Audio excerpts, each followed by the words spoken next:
প্রিয় ফুলবাড়িয়াবাসী, আমাদের ফুলবাড়িয়া পুরাতন গরুহাটার মাদক ব্যবসায়ী রঞ্জিত মাদক বিক্রি করে এবং সেবন করে। তাকে আজ আমাদের ফুলবাড়িয়া থানার ডিবি এবং ম্যাজিস্ট্রেট এসে তাকে ধরেছে। আপনারা যে যে এলাকায় আছেন, আপনারা জেলা বা থানা বা যে কোনো ইউনিয়নে যত মাদক ব্যবসায়ী এবং সেবনকারী আছে তাদের বিরুদ্ধে দ্রুত অ্যাকশন নেন। আর আপনারা যদি না পারেন তাহলে আইনে সহায়তা নেন।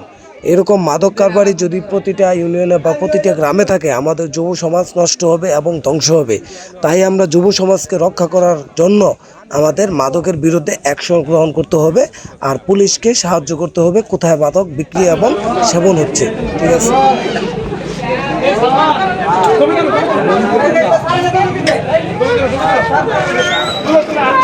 মাথাটা উঠছে ঠাডা